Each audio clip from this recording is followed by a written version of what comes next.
I mean, that's one of our staples. We stress every single day, defending at a high level and trying to move the ball offensively. In the first half, we allowed them to get to some of their spots. Wasn't as aggressive, but we still played very well. They had 46 points at halftime, but in the second half, we just locked down and then we started moving the ball. We just kept them off base. On the other end, was the idea to pound the paint again, like you started the game? Yeah, we wanted to try to, get the ball into the paint. I think we was 1 for 10 at one point from the three-point line, so we want to try to work ourselves in and then out. Once we got the ball in the paint, we started to crash their defense, and then we started to make our threes. LeBron, whenever you come into this building, do you just expect to play a physical game? Say it again? Whenever you come into this building, do you just expect to play a physical game against the Celtics? Well, I'm always ready for whatever. If it's a finesse game, if it's a physical game, I'm good for whatever type of game that presents itself. But we knew it was going to be that type of game tonight. Just coming off the playoff series that we had with them, and it's our first time seeing them, so we was able to answer the call. Does that team look any different from this point? Very well coached team. Very well. Over your last 2 games, all but 2 of your field goals have come from inside the paint. What about tonight? The way they play you defensively, what opens that up for you? Well, defensively, I know they was going to play a lot of straight up and allow Jay to kind of do what he needs to do defensively and try to make it tough on me. But just taking an approach that I didn't want to shoot too many jumpers tonight. I think I shot 3 or 4 maybe. And I was well balanced. I got to my 50%, and I'm happy about that. What did you guys do in the second half that allowed you to pull away like that? We defended. When you defend that like that, no matter how many points you score, you'll give yourself a chance to win. Is this the kind you guys of game? did, you and the Celtics didn't shake hands before the game. Have you guys done that before? Well, I mean, it's whatever. We was out on the floor first, so whatever the game presents itself, we're ready for it. On the telecast, we could see crowds up in the ear. How do you view those situations when the guy is talking? No, I understand. I'm able to do both. I'm able to do stuff that has nothing to do with the game, but at the same time focus on what needs to be done. I've been in every situation. This game has presented itself versus so many different matchups, so many different opponents. So, I'm able to still know what the real and what the main thing is, and that's just us getting a win. Talk about Kevin's game. Kevin was spectacular.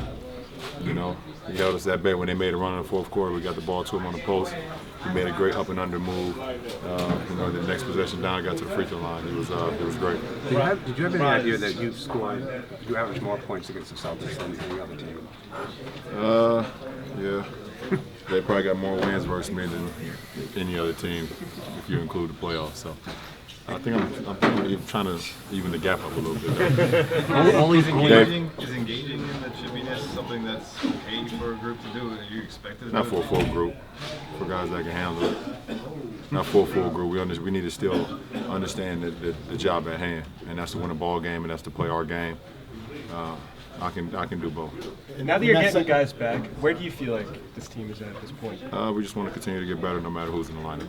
In that second quarter, Jay was going at it, trash talking, and I saw you going back on the free throw line. It seemed like you really attacked him, in the physical in the post after that. Did that get you going? Even more? No, it didn't. I'm sure it goes without saying, but what inspired you to run over to that young boy? Actually, I wasn't able to hear the whole story because I was actually in the game and coach was drawing up the play. But I looked up at the jumbotron and I seen what he's been through and where he is now. And I think the doctor said he would never walk again, or talk again, or something like that. I looked up there and right from there, it just kind of this game is so much more than basketball. And also seeing he had my shoes on. I designed those shoes for kids with conditions where they're not able to put their own shoestring, not tie their own shoestrings. And he had a pair on. Those shoes that he had on are made for kids that can't tie their own shoes, and it's just one strap, and they're able to get them on with like one hand or whatever the case may be. And when I saw that, and I saw his story, it was just like, I don't know, I feel like I was a part of him. So, just showing my respect and gave him my shoes, and he was well received by him. It's not for you guys. It's not for the fans. It was for him. Under Armour recently released a Who? commercial. Who? Under Armour. Who was that? There's a commercial saying. I don't know what you're talking about. Who? The other guys. Yeah. I don't know who Under Armour is. What are you talking about? Paul and Kevin. Who? Paul and Kevin. Oh, so you got me all killed. I only know Nike. That's it. lifetime.